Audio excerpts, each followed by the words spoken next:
What's up, everyone? Welcome to the Sip Off, where we have drinks and we talk all things basketball. We got a jam-packed show for y'all. It's been some weeks since we've been here, so there's tons to talk about. But first, let me go ahead and get my guests in. We got Steve Shawanda, all the way in there getting snowed out in Detroit right now. Snowed out by Wimby and snowed out for real. Oh, you're muted, Steve. I forgot I muted myself. Yeah, so Cade wasn't playing, but yeah, still the easiest triple-double Victor will ever get in his NBA career. So I don't even think he broke a sweat. He had to go work out. He had to go work out after the game because he wasn't even tired. So is Cade injured or is he just was resting? Yeah, he's injured. He's out for a couple of weeks. As is Isaiah Stewart, which the worse gets worser, I guess. But hey, at least they ended the one streak at 28, and then now they're starting another one at 6. So they're right back at it. So all right, guys, we also have Joseph Jenkins making an appearance. Oh, with the drink right on time. Okay, hello. What are you drinking today, Joseph?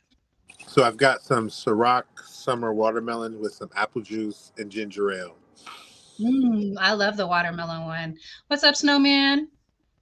All right, we got one more guest. We got Coach Dante in the house as well. What's up, Coach? What's good, y'all? How y'all doing today? Doing really well. Steve, what are you drinking? Well, I'm just having some Willer Light in honor of Will, who couldn't be here. Mm-hmm. Shout out Will.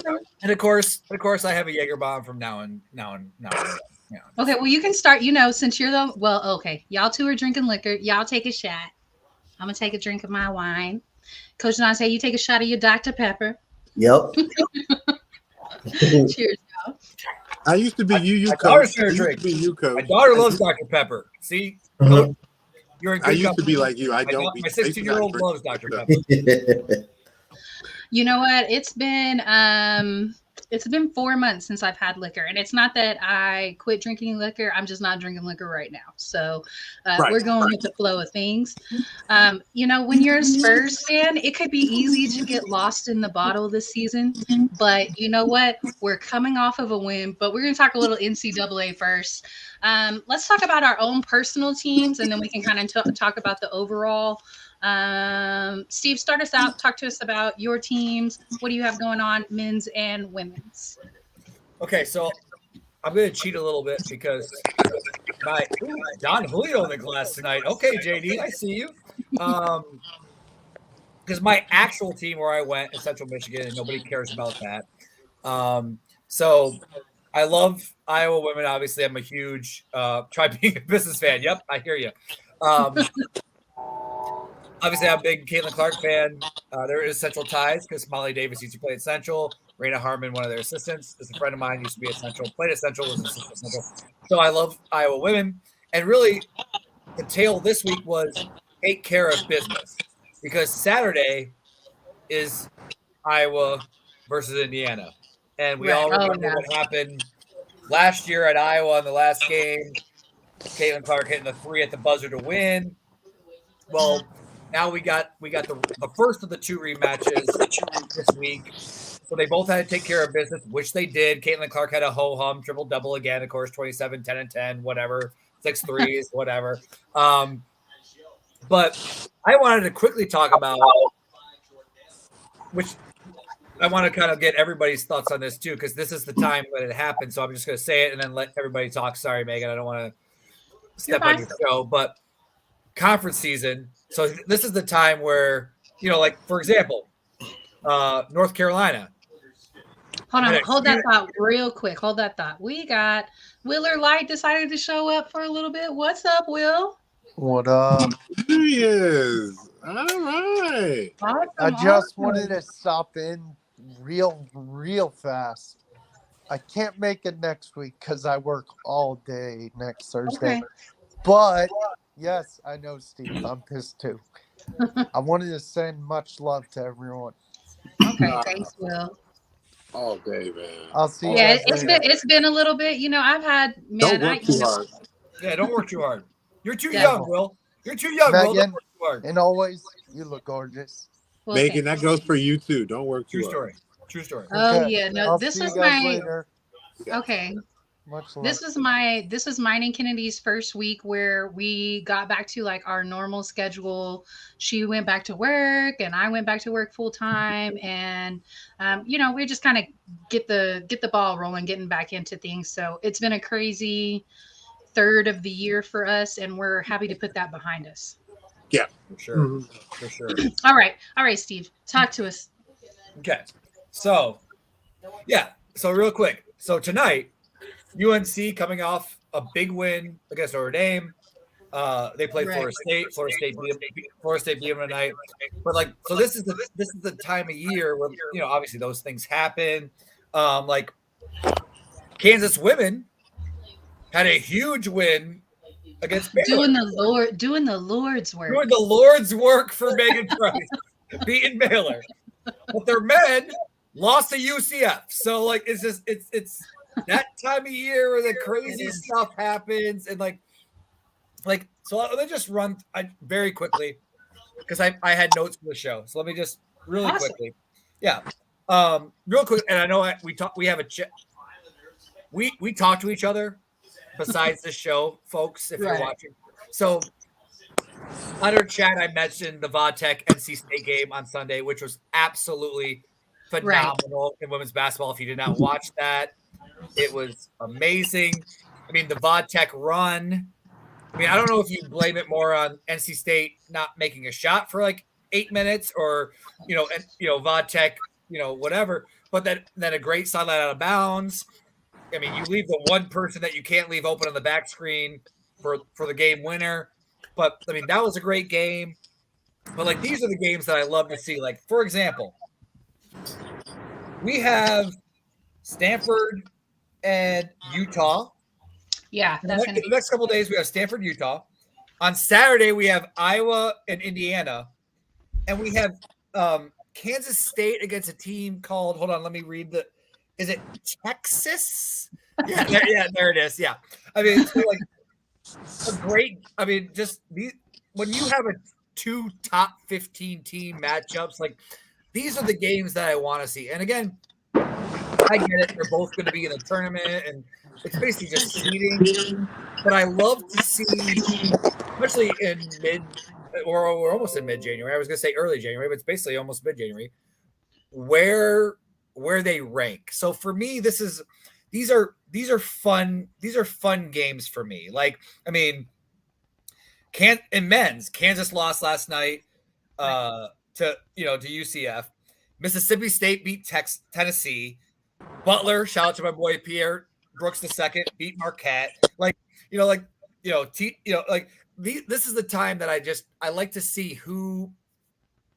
But that's the better thing about college basketball over college football. And I know somebody will say, well, each game doesn't matter as much because in college football, if you lose 1 or 2 games, you're done. But in basketball, it's like, but it's all seeding. It's all where you rank. Right. And then, of course, we have in women's, I'm sorry, I don't want to forget anybody. I don't know. We got Sunday, we got Stanford, Cal, Florida State and Vodtech, and UCLA and USC. So I just wanted to quickly at least mention that what we got coming up here the next couple days. And actually tomorrow, Stanford and Vodtech, which will be another really good game. Right. So it's just, again, I could talk about Central Michigan my entire life and nobody would care. So I just wanted to try to mention the top 25 matchups that people could be looking forward to the next couple of days. Awesome. All right, Coach Dante, talk to us a little bit about your own personal. You're a Houston fan, huh? I'm a diehard Houston fan and a diehard. Oh, yeah, y'all were the last undefeated team.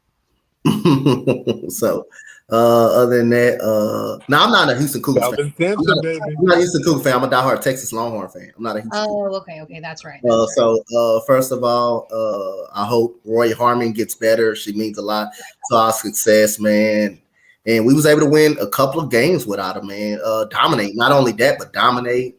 Shaylee Gonzalez has been playing pretty well. We got big time Taylor Jones, 6'4", has been pulling in a lot of minutes. I don't think we had Aaliyah Moore last year. I think she was kind of hurt last year, but she tore her ACL. Yeah, she tore her ACL last year.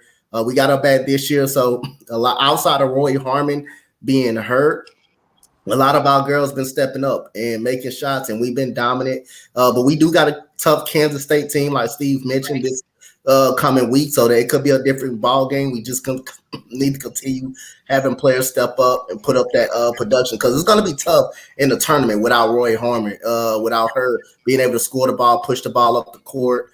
She's our leader. She's our leader and stuff like that. So it's going to be pretty tough when we get inside that NCAA tournament, especially when we're playing some very good teams and stuff like that. It's going to be pretty tough to generate offense. And for the men's side, Max Abrams is becoming a clutch player. I remember he hit a shot. He hit a shot. I forgot that team that he hit a shot against earlier during the season, the game-winning shot against. But then he hit another game-winning shot against Cincinnati after coming off an embarrassing loss when we were up by double digits in the Texas Tech game. That was an embarrassing loss. They ought to be ashamed of themselves for losing that game. They was up by double digits. And Texas Tech ended up beating us last year when they had one of the worst records in the Big 12. So that just shows you when you get in conference play, it gets much, much harder. Just like UCF, they beat Kansas. These teams know you. And again, I still think we're gonna be pretty solid. But Texas having Houston up in there, and Baylor still can be streaky at times, depending on what team they want to be. Kansas, that Big 12, man, last year was the best conference, and I still think it could be the best competitive conference. But we got Max Abrams knocking down some big shots. We got Dylan DeSubac coming off an injury. He had a hell of a game against Cincinnati as well. We got Dylan Mitchell. Out there playing well. It's gonna be a big, tough conference to play in coming down this season. But like I say, there's gonna be a lot of upsets in each conference because these teams know each other and they play each other well. Right. All right, Joseph, talk to us about the Terps. It's a transition year, and honestly, I think Brenda Freeze's time is coming to an end with this team, just for the simple fact that we kind of are built like how we were back in the early 2000s when we won our national title, and it's not how the game is nowadays. You heard Steve talk about Iowa and how Caitlin Clark and them light it up.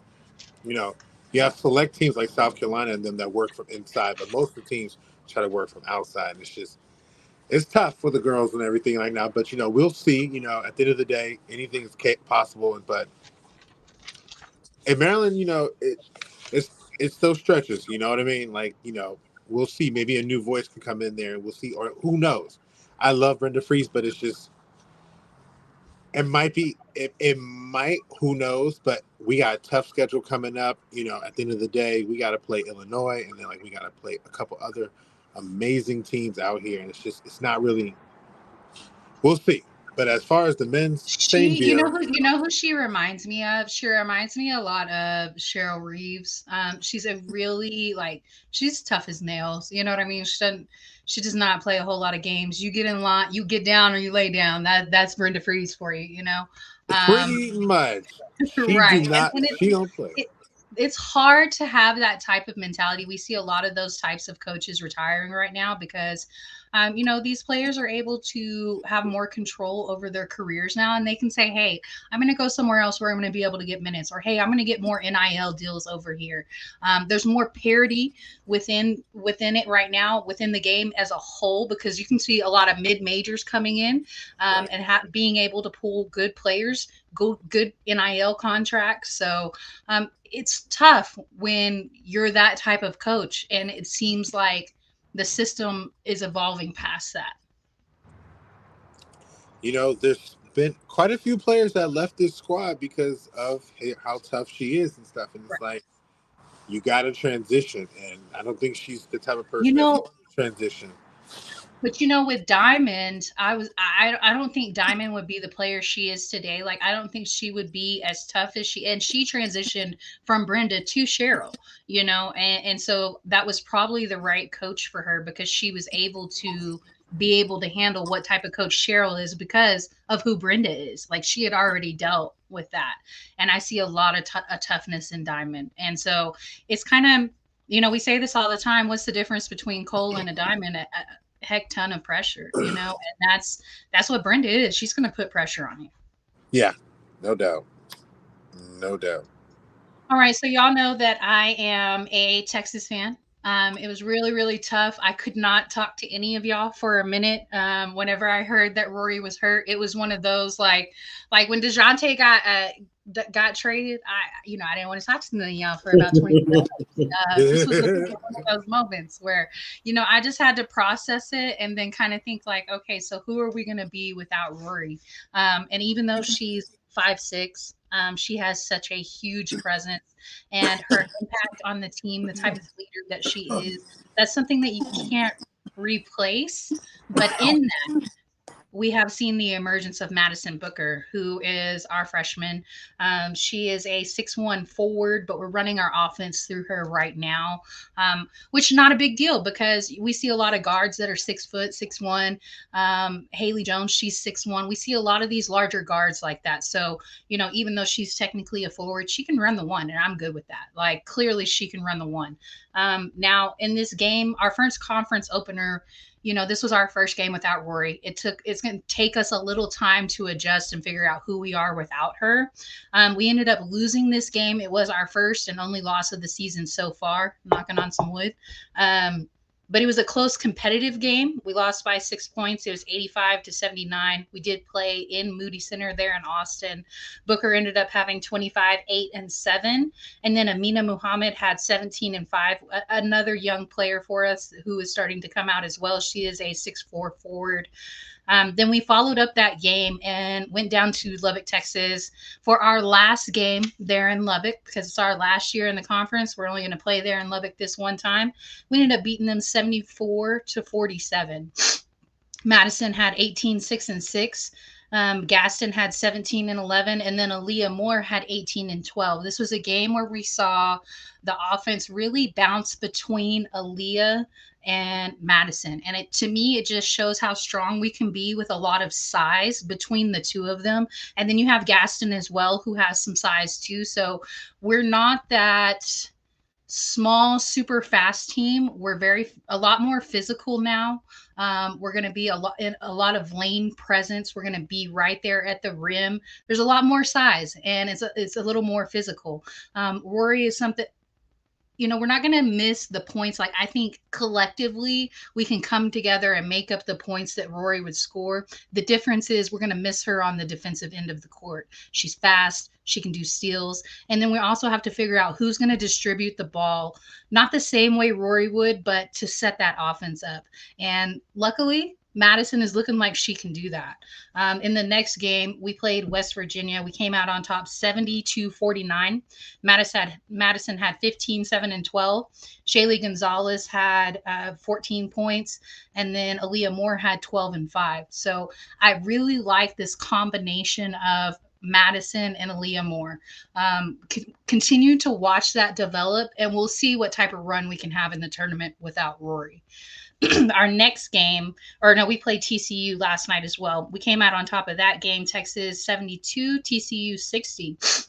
Madison had 21, 6, and 7. Taylor Jones had 13 off of the bench. And then Amina Muhammad had 10 and 7. So this is going to be another huge matchup this Saturday at 1 Central. We're going to be playing Kansas State in Kansas. And if you know anything about women's NCAA, Aiko Lee over there at Kansas State has been breaking records for a while now. So their program is to be taken serious. They're sitting at the 12 standings right now, or in the rankings. We're sitting at number 10. I know it's a very controversial week for the AP poll. I want to go ahead and, even though I'm a huge Longhorns fan, y'all know this, I kind of feel like UConn should be at our spot at number 10, to be honest. Whenever they beat Creighton, and we didn't lose, or we lost to Baylor, and they didn't lose, and they won in dominant fashion, and they ended up losing some seeding right there. So I actually kind of see us we should be at the 13 where UConn is, and I think Texas, and UConn should be at the number 10 spot. So I understand why UConn fans feel the way they feel. So, and then they had a huge injury this week as well for UConn. So they had the fourth player of the season had season-ending injury. So, what's up, Jeremy B? Nice to see you. I still expect us to be able to probably win this game against Kansas State, but it's probably going to be our closest game. I could see it be maybe being like a 3 or 2 point game, probably like that type of deficit. We got to bring it. We got to figure out who we are. This conference is tough, even though it's our last year in the conference. You got to make a statement because the Texas men are sitting at number 25 in the rankings. Andy Krantz, which fuck him, put out his way too early bracketology, right? And he didn't even include Texas in there. And I realize they need some more quality wins, but you're still sitting at 25 in the rankings and you don't even have them making the tournament. I think that's pretty outrageous. So as far as matchups coming up this week, I know Steve talked about, we had Baylor and Kansas. That already happened. FSU, they ended up just losing to UNC. Then we got LSU versus A&M. Is that over yet? Do you know, Steve? And then Stanford versus Utah tomorrow. The Iowa versus Indiana, Virginia Tech versus FSU on Sunday. FSU and Stanford both having 2 ranked games back to back like that. That's going to be tough. Stanford's got to play Colorado on Sunday. And then we got the Battle of LA, like you were talking about. UCLA number 2 versus number 9 USC. That's going to be Sunday at 4:00 Central. Going to be a very big game for just as a whole, not only for LA, but for women's basketball. So super excited for that. Now we did see Marquette beat Seton Hall this week. And then this past Sunday, we saw UNC beat Notre Dame. Such a great game. That was a really good one to watch as well. I think we're done. We're done with NCAA. Let's go ahead and slide over to NBA. Just real quick, Megan, answer your question. LSU is up 7 at halftime. Versus A&M. Okay. Yeah. Okay. Awesome. Thank you. All right, sliding over to NBA. I'm a Spurs fan, y'all know that, so I'm going to save mine for the end because there's not a whole lot to say about the Spurs. We're 6-30. All right, Steve, talk to us about the Pistons. Really? You're upset about the Spurs, and then you want to say, talk to me about the Pistons? Yeah. Only because I know you're a Warriors fan too, but that's a whole separate topic. Yes, that's a whole separate topic. So we'll get to that later. But yes, I do live in the great state of Michigan. So the Pistons at least ended their losing streak by beating the Raptors, and then quickly have lost 6 in a row after that. But that win against the Raptors was the one game that they didn't have the players available from the trade. Correct. Yep. So I mean, kind of a given. And they still only won 129 to 127. So yes, take that. And now Cade's out for a little bit. Isaiah Stewart's been out. Obviously, it's been a huge disappointment. And I'll be honest. By no means did I think like the Pistons were going to contend or anything like that. But I kind of thought the Pistons, healthy, had a chance to do what the Rockets are doing right now. Like, be semi-competitive, be semi in the mix. I mean, if you're in the, 9 to 12 range in the playoffs during the season, like at least be semi, obviously it's been the reverse order of that, where you have the memes of the Pistons are tanking so they can take Caitlin Clark number 1 in the lottery. I mean, like you have those memes, which actually she would help them right now, because she can make a shot. But yeah, it's been terrible. I like Monty Williams. I think he's a good coach. I don't think it's his fault. He didn't put together this roster. Yeah, he just got there. What he put together is the coaching staff. Yeah, so it's the coaching staff, and you want to try to make adjustments and all those things. But like, you want to see improvement. You want to see some. But the problem is, obviously, is they have. I mean, Wiseman and Durant are basically the exact same player, right? And even Stu, who's a little bit smaller and thicker, But again, they're all basically the same player. They can't shoot outside. The rim protectors. They're athletic.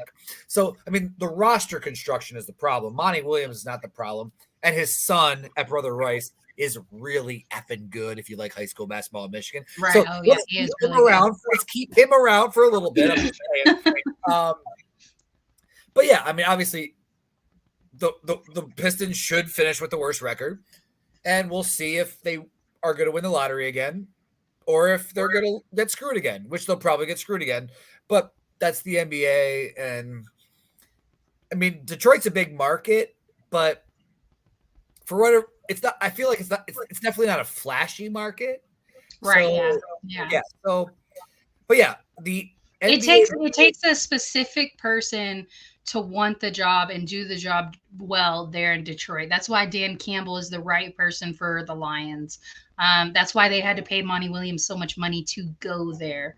Not a knock to them, because I feel like them and Philly are working class people. That's why Ben Simmons didn't make it in Philly, because he's refusing to go to work, and then he's hanging around with his Lamborghini and his model girlfriends, and those are working class people. And don't get, like I said, it's definitely not a knock, but you got to know your audience. Yep. It takes a specific person to be a coach in New York. It takes a specific person to be a coach for the Lakers. Like that, as we know, like it has to be the right person for that job. And it's like, I mean, if we're gonna mention our teams, for your Cowboys, like you have to very true, to be the quarterback for the Cowboys. You have to know what's I don't want to mock your husband who hasn't got it done yet, but maybe he will. Ex-husband. Yeah. What? I said future ex-husband. Oh, future ex-husband. Okay. Because he's going to leave the team eventually. And then I'm sorry. I didn't know you already broke up with Dak. I'm sorry. My apologies. We did not break up. When he leaves the team, it's over. Okay. But yeah, I mean, it's a major market that's not a major market, I guess, if that makes sense, right? Like nobody. I mean, that was why. And I'm sorry, because we're talking about basketball, but that's why the Pudge signing was so big back in the day for the Tigers, right? Like it was a big name free agent who chose to go to Detroit when nobody was going to Detroit. Like you need to find that person who somehow chooses to go there, and that's the problem with the Pistons. Like they had to overpay for Josh Smith, they had to overpay for Ben Gordon, they had to overpay for Charlie Villanueva. Like those are the people they have to overpay for when they have money, just because they have money and they have to spend it and they have to make it look like they're trying. But like all the things like, oh, if they get the number 1 pick, they could draft Bronny and then LeBron will come. Like I don't think Bronny goes number 1. I'll say that. I don't think he's a Division 2 player, but if it's going to get LeBron for a year or two, let's do it. Like, no, stop it. You're terrible. He said no, stop it. Sorry. All right, JJ, talk to us about the Wizards. You're muted, baby. Well, I'll be honest with you. You're in the same boat as us. Exactly. Exactly. Like, I mean, they just have no defensive awareness. It is hilarious. It is just, and it's like, you know what? No matter whether we're up by 20, whether we're up down by 50, it doesn't matter. I know we're going to most likely lose the game, but it's just what's really more important, I guess I could say, that bothers me is that there are some talented players that are developing bad habits because the culture is so toxic here. We have Bilal Coulibaly has talent. They have guys that can actually play, but there's no direction. It's like, I love Kuzma, but it's just you're in over your head right now. And it's like, but we're playing a little bit better on off. We know we could score. I mean, but it's almost like teams know that whenever they play us, they can come back. And it's just, I don't think they pay attention to West at all. And when you listen to the interviews, it's really dry. It's really repetitive. It's really, I just have to say this to get over it because it's the same thing over and over again. We need to make stops. We need to do, not mess up on closeouts. We need to rebound better. We need to be able to get handled on transition offense better. It's just the same thing over and over again. But at the end of the day, I'm at this point like, listen, and I'm enjoying the sports bets for this, because at the end of the day, when a team plays us, I'm like, yes, you guys come to town. I think next weekend, next Saturday or so. That is correct. Yes. And it's like, that's going to be a fun game, because at the end of the day, teams that are trying to rebuild or trying to build, they get to test their own strengths against us. True. And, I love my team, but we are in the same boat. We are horrible. I remember last year you said, hey, if you want to have a career night, play Washington. Yanni, let me tell you, you already know. Like, it's the same thing this year. Every time I saw that, I was like, okay, Joel, no problem. This year is the same thing. I love Daniel Gafford, but he's not big enough to handle the best of the best. And it's it's unfortunate, but nobody wants to come here. Do you think a change in coaching could make a difference? I think a change in the overall top to bottom, because there is no energy. And if you don't have energy, there's nothing that's going to grow from this. Well, they need to start from top to the bottom. Like, I would even sit there and say, I wish that there's a new owner, because I think this owner is so stuck in his ways that he doesn't do what he knows he needs to do, which is go outside his comfort zone and bring somebody else that can kickstart this.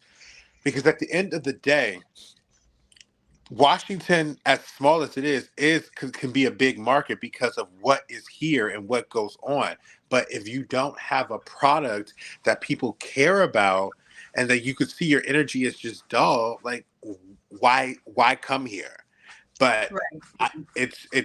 I need that, because at the end of the day, and I am over it. Like, but this owner, he's moving the team to Potomac Yards.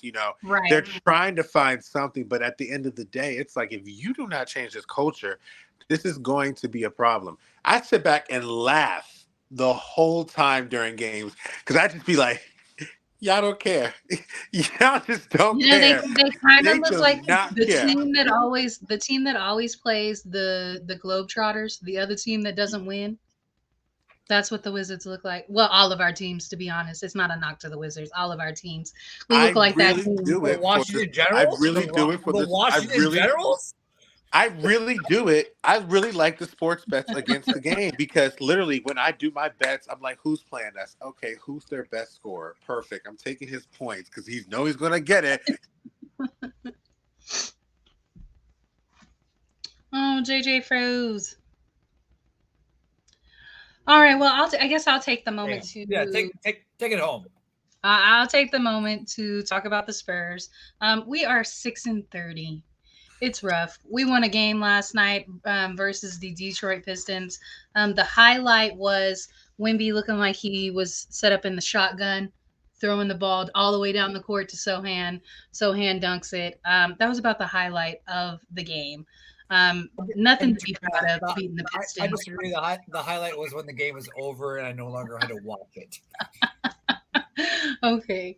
Well, we got about the same quality game tomorrow. We got the Hornets versus the Spurs at 7:00. Then we got the Bulls versus the Spurs Saturday at 7:30. These are both home games for San Antonio. Then we go on a 5-game road trip. We got the Spurs versus the Hawks Monday at 2:30. I'm not sure why it's at 2:30 in the afternoon on a normal Monday. Is it a holiday? Martin Luther King Day. Oh, okay. That's why it says at 2:30. My bad. Right. My bad. I work at Dow Chemical, which thankfully for the last 4 years has recognized that as a holiday. So awesome. I have Monday off. So I am volunteering that day, as I believe Dr. King would want me to do. So it's Martin Luther King Day. So. Well, we will be playing in Atlanta at 2:30. Interesting that we have heard some news that San Antonio is interested in bringing DeJounte Murray back.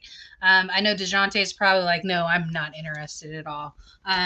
But we do have Wemby. Maybe that is somebody he wants to play with. But I can't imagine, because we're a shell of the team that we were when he was here and he wanted out then. Like we're nothing compared to we were then. We won 40 games at least the last time he was with us, and we had DeMar DeRozan, and we had some other pieces. We had Jakob Poeltl. Like we had some pieces, and we don't have that anymore. All we got is Wemby. Every time I watch a Spurs game, and I'm being honest, I have not watched all 36 games. I've watched probably about half of those. I'm suicidal most of the time. It's rough. It looks like there has to be, it's either intentional tanking, that, or there's huge locker room issues, because the offense is not going through Wemby the way it should. I don't know why his teammates are not passing to him unless it's intentional. All I can hope is that Pop has something up his sleeve. Maybe DeJounte comes back, but I really don't see it. We're terrible. I can't see him wanting to come back. As much as Atlanta is a failed experiment between him and Trey, which on paper it sounded good. I understood it at the time. It's a failed experiment. It just didn't work.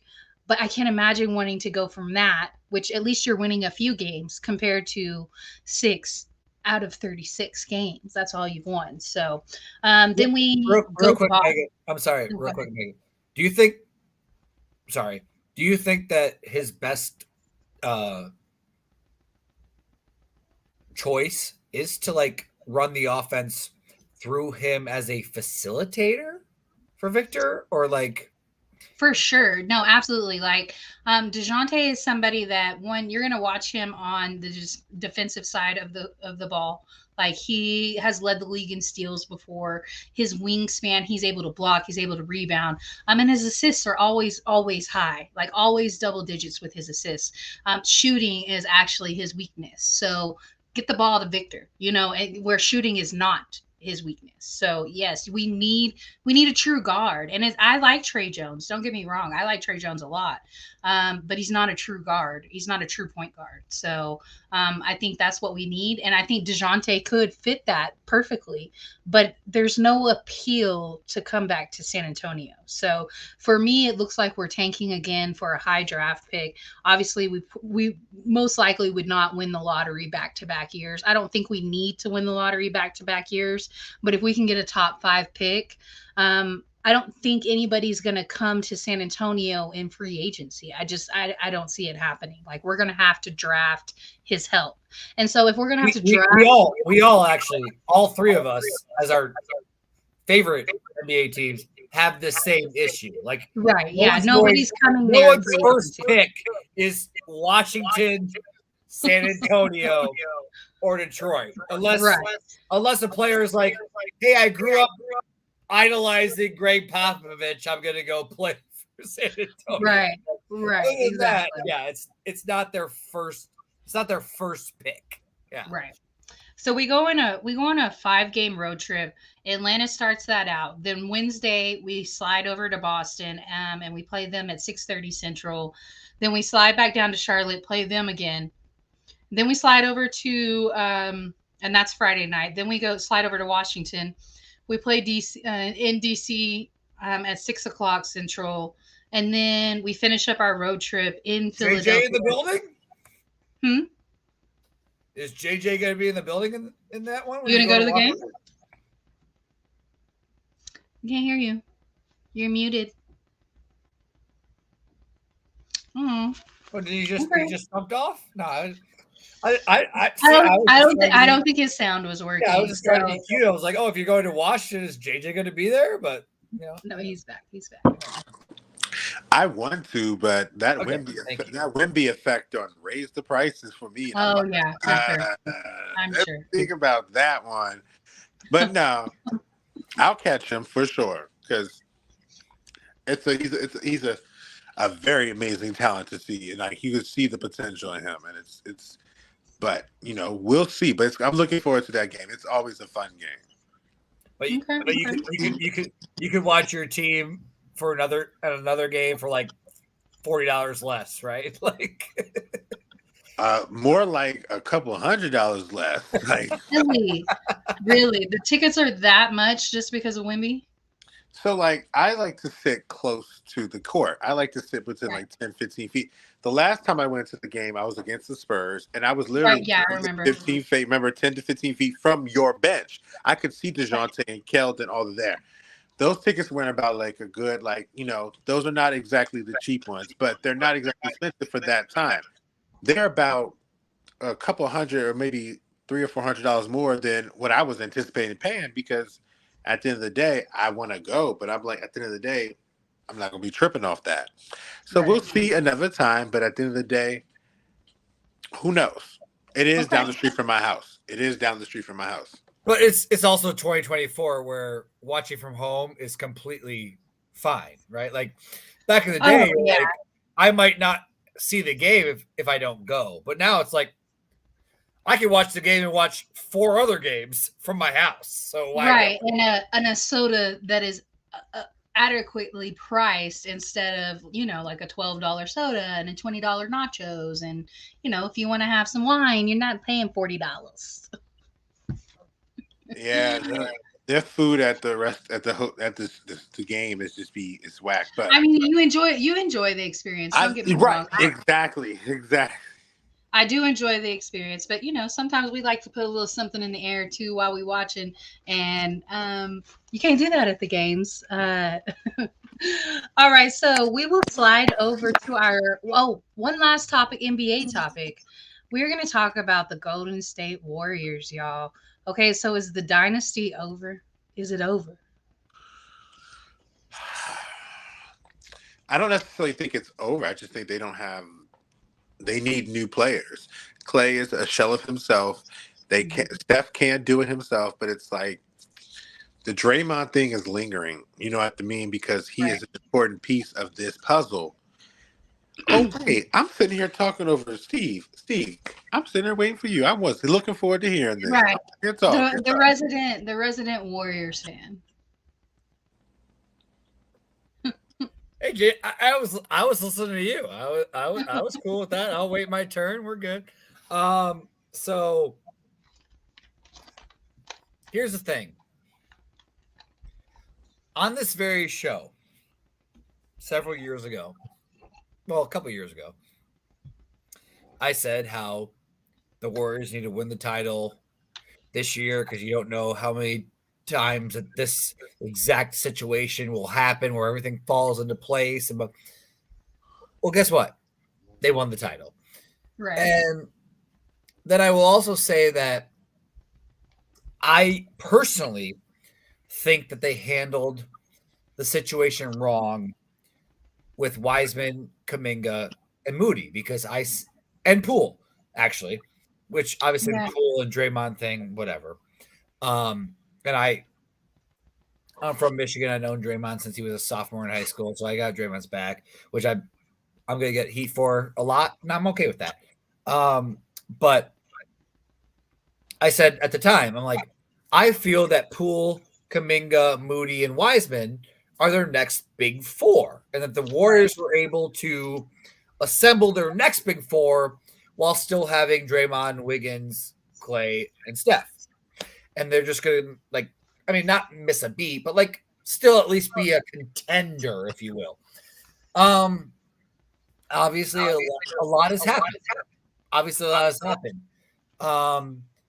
As far as if you're going to say, are they a championship contender anymore? Then no, their dynasty's done. But as long as they have Steph Curry, they still have a shot, right? Are they one of the top 3 teams in the West and you're going to be scared of them? No. But as long as they have Steph Curry, they got a shot because he's that good and you never know when he's going to go off. So yes, is their dynasty done as far as winning? Obviously they're not going to win 3 of the next 4 championships. That way, their dynasty is done.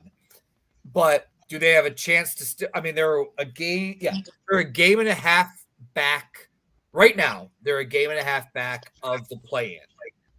Okay. So do I think they're going to make that up, be in a game and a half and be in the play-in? and then make the playoffs and then see what happens? Yeah, I do. Do I think they're going to, win the Western Conference? No, I don't. But I think they at least will make the play-in and at least make the playoffs and then have a shot. But so they're a team that can hand out. They're a team that can hand out key losses. Yeah. Short answer. Their dynasty is done as far as being a top team, but they're still going to be a factor because of Steph Curry. Sorry if y'all hear my dog snoring every single show. She's right here. I don't know. I don't it's know. Over. No, it's over. It's over. I don't think even having Steph Curry. I'm sorry, but I don't think even having Steph Curry, as great as he is, this team just has no defense. This team gets beat on the boards. This team allows so many easy transition baskets. Steph is literally crying out for playing some great goddamn defense. And those boys in Oklahoma City, those guys in Sacramento, those guys in Minnesota, those guys in Denver, I just don't think that is anything that Steph can overcome on his own, because those other teams are just so talented. And it's just, man, like, Steph can have a 60-point night, and that's not going to beat those teams. They need to make a trade, and they should go after Pascal Siakam since he's on the trade block, because they need somebody to score at other positions besides Steph, and they need an inside scorer, a guy that's a forward who can actually get inside. But until they get that, like, they need Siakam, and then they need Trent Jr. I would like the two of them on the Warrior squad. Y'all know I like Trent Jr. I liked him since he was in Portland. When Dame would be injured, because we all know he has his injuries. Trent Jr. would step up a lot of times. He would be the other shooter with CJ. And then if CJ was hurt, Trent Jr. would step into CJ's place. And he filled in very well off of the bench. So I think he could do the same thing, right hand to Steph. But as we know, Andrew Wiggins is seeming like he's on the trade block as well. Yes. The Warriors, truthfully, the Warriors are in a very precarious position, if you will, is long-term, short-term, right? Like, right. If you trade Wiggins, heck, if you trade Kuminga and Moody, like, if you're trying to get like veterans to help you now with Clay, Steph, and Draymond when he about to get back, like, and with Looney, obviously, like, is that going to really help you to get over the hump? Like, you're still, and again, it's not popular right now, but long term, are you sellers? Like, do you trade Wiggins for someone? Like, and again, as long as you keep, and even if you can find someone to get Clay, trade Clay. Like, because as long as you have Steph, if you had Steph, Kuminga, Moody, and Looney, and Draymond with some other people, you could at least make the playoffs. You could at least be a factor. But what about GP? What about GP2? Other people for the future. Do you want to keep GP2 or? I like the mitten. I do. I like the mitten. My name for Gary Payton II. If you didn't know, Gary Payton's nickname was the Glove. So naturally, his son I call the Mitten. If you didn't know, I'm sorry. Wow, we are at that point where we have to actually say that. Oh, well, guys, I'm 40. old. JJ, I'm 41 years old, JJ. I don't know who's. I get that, but I'm sitting there thinking I'm sitting there, when you're sitting there talking about it, you're like the Glove. I'm like, who doesn't know Gary Payton was the Glove? And I'm like, oh crap, we are. There are some youngins. There's some youngins out there that don't know that. I don't want to crazy. I'm just saying. That is crazy. I'm old. I mean. All right, let's take a drink. Let's take a drink. My kids are 16 and 13, JJ. Come on now. Cheers, y'all. Cheers. But I just want to ask you, Steve, just because I think this is something I think is very valid. Do you think your team is strongly saying they are tired of the antics of Draymond? Because when you actually track the events,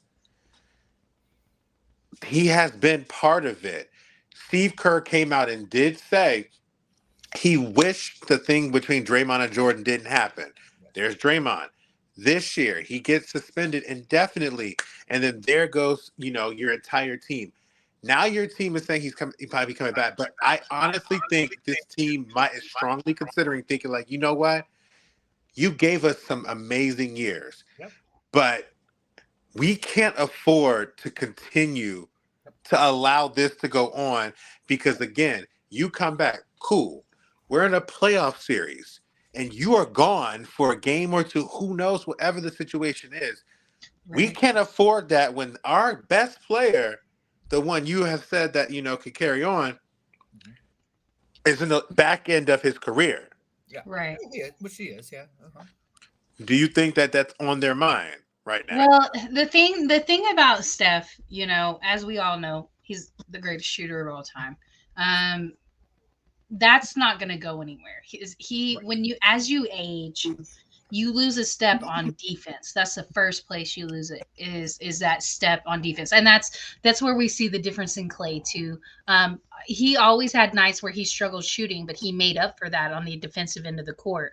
And now because of the injuries and the age, he'll never be what he was defensively. Like it's just never going to happen. So Klay you have to rely on. Yeah. Klay used to be like a defensive stopper. He was an elite defender. Yeah. Now he's a liability. And now he's a liability. Absolutely. And I hate that for him because what led to that was that double injury. You know what I mean? Like just those back-to-back injuries is what led to that. And let it not be misunderstood because Klay is also a top 5 3-point shooter of all time as well. Like he was amazing. And Jordan has that ability to shoot the ball like that as well. And so trading away your future like that because you thought you were doing the right thing, keeping one of your championship pieces in place, because it was either one or the other. That's what it came down to. It came down to one or the other, and you held down that original piece, and it's looking like you should have held on to your future. And not that Jordan is having a great season, he's maturing. Right hand man, because clearly they don't trust. Andrew was Steph's right-hand man 2 seasons ago when Klay wasn't there. Wiggins was that guy. And so obviously they don't trust him anymore either. I don't really know what happened there for them not to trust his abilities anymore. Obviously he had that incident last year, not incident, but his dad was ill. He was away from the team for a while and it affected their playoff run last year. It affected that end of the season run too. And it's just the chemistry has been off ever since. So you got to move both. They obviously they had to make a move. Now the move would look worse, obviously, if Jordan Poole was averaging like 28 a game and Washington was like the 4th seed in the East. Right. Which obviously that hasn't happened. He's been a complete terror. Like he's shown that he's just a terrible player. So it almost a great offensive player. Right. Yeah. So he's developed some really bad habits like Joe said. Basically what he's showing. Basically what he's showing is the Warriors kept him in tow. Those veterans kept him in tow. And he was the Rob. He wasn't even the Robin. I mean, Klay was the Robin, I guess. So he was the Robin's Robin, I guess. I don't know. Well, I mean, he was the third. We called it a pool party. He was the third Splash Brother. Like he had big games. And now all of a sudden he's supposed to be the leading scorer. So now all of a sudden people are gunning for him, and he's not that. Like we're showing that he's not that, which is fine. I mean, it happens. But yes, do I again? And I will admit I said this on this show, actually. I thought that Poole, Kuminga, Moody, and Wiseman would be the next big Warriors 4. And obviously that's not how it happened. They already got rid of 2 of them. Kuminga allegedly is not happy. Who knows about Moody? So and in all pro sports, you have a very small window to succeed. And the Warriors did a great job to get all that they got out of their window, especially the championship the other year, which I said on this show. I was like, hey, everything fell into place. They have to get one this year because it's going to be their last one. And they did. And it's great. But Andrew Wiggins, again, which I said on the show many times, Andrew Wiggins is not some chum. Andrew Wiggins was number one. Andrew Wiggins was the number one, recruit out of high school for a reason. Andrew Wiggins went to Kansas for a reason. Andrew Wiggins was the number one pick for a reason. Andrew Wiggins is not some bum. He's good, right? So it's just the right situation and all that stuff. Now, when he went to Milwaukee, I thought he was a bum. I mean, and then when he came to Golden State, not Milwaukee, excuse me, Minnesota. When he went to Minnesota, I thought he was a bum. And then when he got out of there and he was basically Steph's right-hand man because Clay was gone, he definitely earned my respect because he looked amazing as Steph's right-hand man. So, unfortunately that's just not working out and they really, really got to revamp their roster. I don't know if you need to. Wiggins has been bad. Wiggins has been bad this year. And again, this is the last thing I'm going to say about it. I've been talking too much. Let you guys go. No, you're fine. It's very difficult for Golden State because they are really right in that. You don't want to make the last of Steph Curry's, tenure, if you will, with you a rebuilding project. But you don't want to trade, Wiggins, Kuminga, and Looney and Moody for older people to give you one last chance with Steph and Clay that you're just going to get out of the second round anyway. So it's very tough for them. Right. All right, guys. Well, we're going to slide over to our last topic. It's already been a crazy WNBA free agency, and it hasn't even started yet. Oh, y'all, one of my littles is right here, little Chico DeBarge. Look at him. All right. But so yesterday we heard that Elena Deladon is not re-signing with Washington. I think that is subject to change depending on if they can bring anybody during free agency. Natasha Cloud is an unrestricted free agent. Elena Deladon is a restricted free agent. I don't think that it is necessarily that Deladon won't stay in Washington. I think it has to be the right situation for her to re-sign with them. So I think more like she's just testing the waters to see what's out there. Now, her and Skylar came into the league during the same draft. They're both 34 years old. But they look like they are at very drastically different points in their career. Deladon has been injury prone, very similar to Rebecca Lobo, kind of like the what could have been, because of the amount of injuries that she's had, especially these last 3 years. Now, she did bring a championship to Washington. And in that same season in 2019, when they finally won a championship, she also won MVP. She did this entire season that she won. She won her MVP. She had 2 herniated discs at the time. So not to say that, hey, she's not a tough chick. And, she's also had residual Lyme disease since she was in high school. So her career has been very complicated.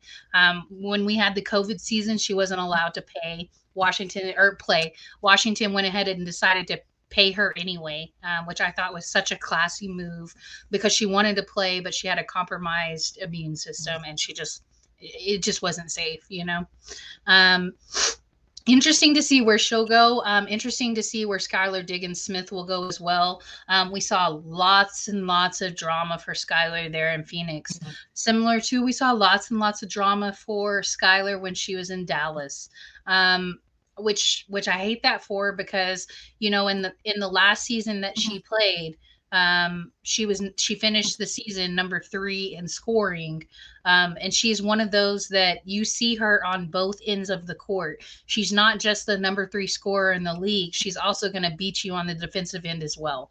Her handles are fantastic. She's Allen Iverson of the league. That's how I feel to me. Like, very similar stature, ball handling skills, and she's an amazing shooter. So it's interesting to see where she'll go. Indiana has the number 1 draft pick, and they have said that they're not interested in Skylar. So that was looking like it was going to be like a home going for her. We know she's from South Bend. She went to Notre Dame. Where do we see Skylar going? Where do we see Delle Donne going? And is there anybody in particular that you want for your team?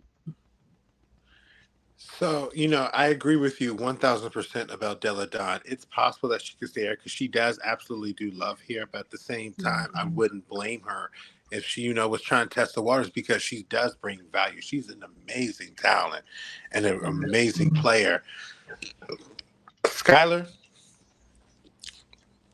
has the personality about her that I think has people that takes a little bit of time to get used to. And I think that's not a problem at all, because at the end of the day, you want players like that. But I think she needs to be around other players like that with her, because I think it would help not only the team she's on, but help herself as well. Because at the end of the day, if you want to be that, you know, aggressive, she's very Kobe-like in the sense of that she. Yes, no, I was gonna say Kobe, but like, because she very much has that same work ethic, and if she were a man, I don't think she would have the reputation for being difficult. I really don't. And she's hard to work with because she don't play no games. She wants to win, though. She wants to win. And you know, this not even just stems from in WNBA.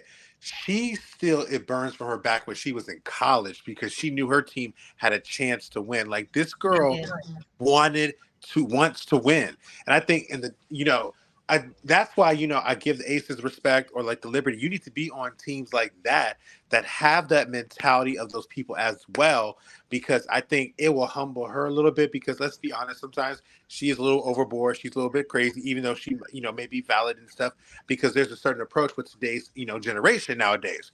But overall, exactly. I think, I'll be honest with you, the Aces are, I think, going to look on both of them. Because at the end of the day, I think if you take either one of them, you're going to bring somebody that can bring value to you. If you have your core and set, but I think for them, I think that's where I think Delle Donne might go, because I think she might take the Candace Parker approach to be a little bit more able to play a little bit more games, because at the end of the day, she's still like a 50-40-90. Pretty much. She's the only woman in the 50-40-90, and you can't deny that. Now, the problem is the percentage of the amount of games that she's going to be able to play in. So that's the factor when it comes to Delle Donne.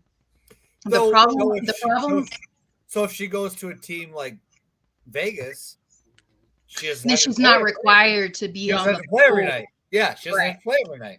Right, and that could be the ideal situation. Now, however, I know I hear a lot of my Vegas fans that are friends that saying that they want Skylar. The problem with that is, do you really think Skylar's ego is going to let her come off the bench? Because KP is not, Chelsea Gray has earned that point guard position. She's earned the one. They're not going to replace Chelsea Gray with Skylar Diggins Smith. Even if you think that Skylar's the better player, Skylar's probably the better shooter, but defensive wise, they're the same level. So Skylar has a slight edge shooting wise. That's it. So, and then at that, she's 34 years old and she brings the drama. So she hasn't played. She hasn't played in a year. She has not played in a year. No. And I'm not, don't get me wrong. I'm a huge Skylar Diggins fan. Mm-hmm.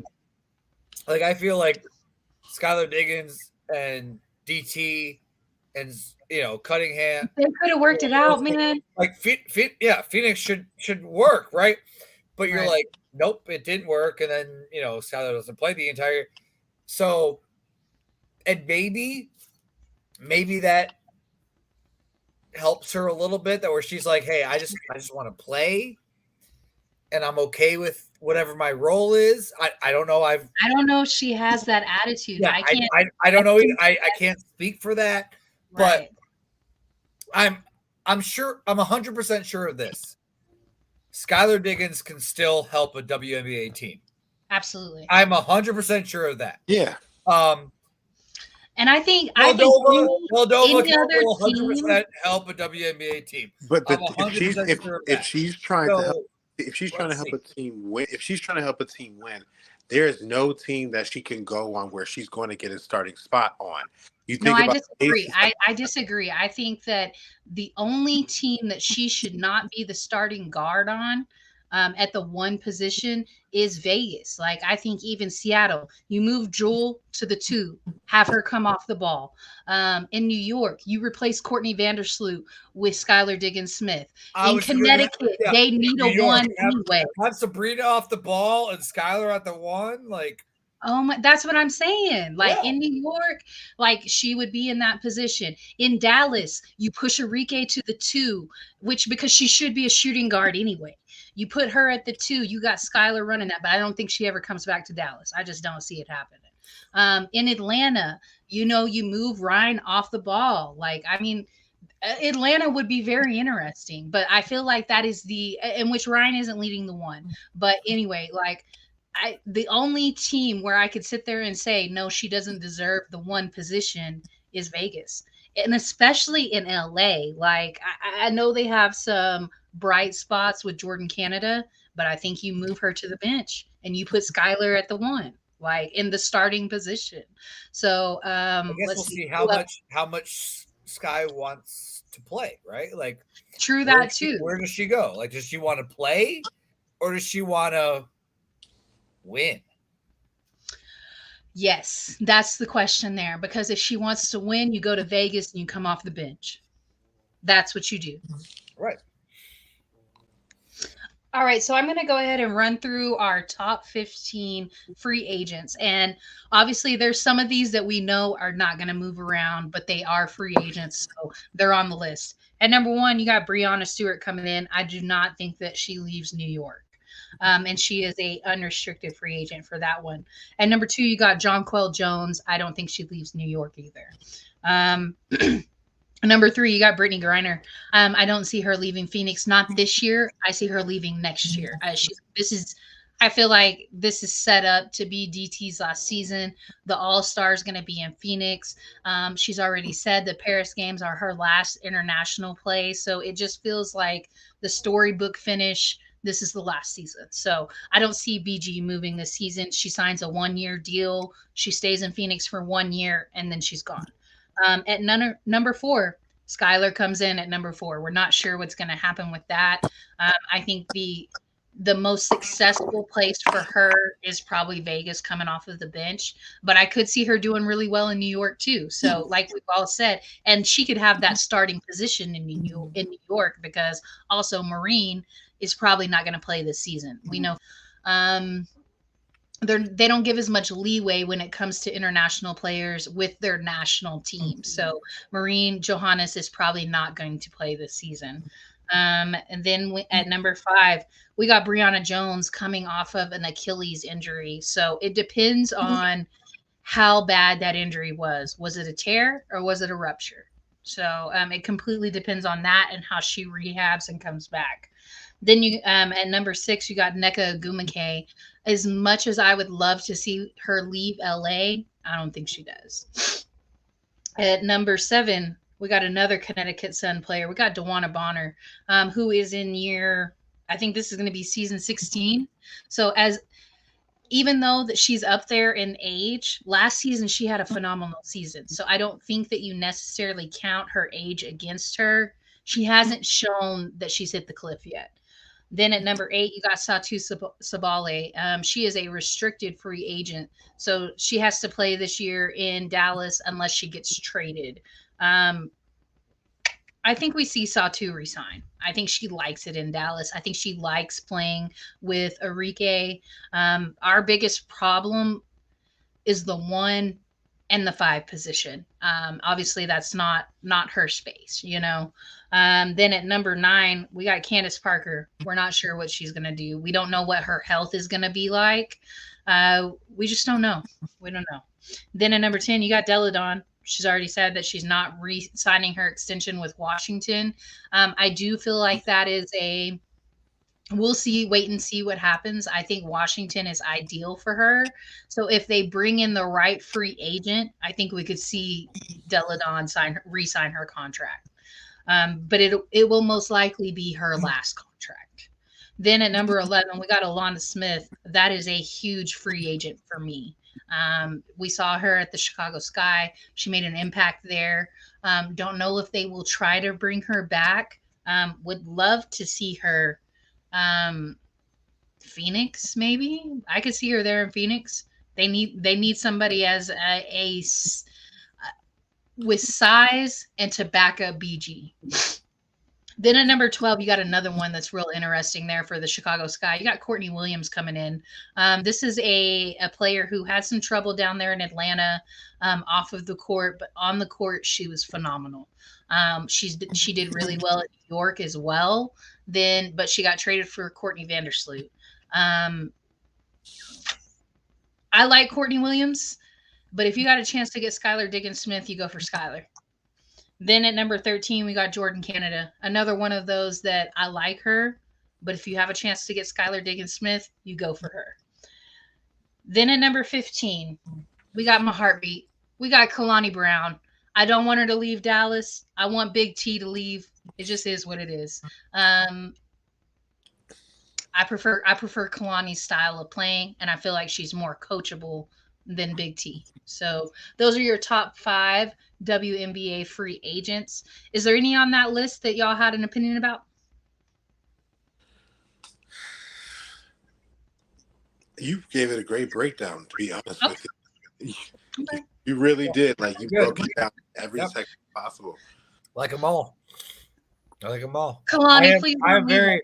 I mean, Deladova. I'm not gonna lie, Deladova and Skylar. I'm very interested in where they land. Right, for sure. Yeah. All right, guys. Well, I guess that does it for us this week for the Sip Off. I really enjoyed it. I know it's been a while since we've been here.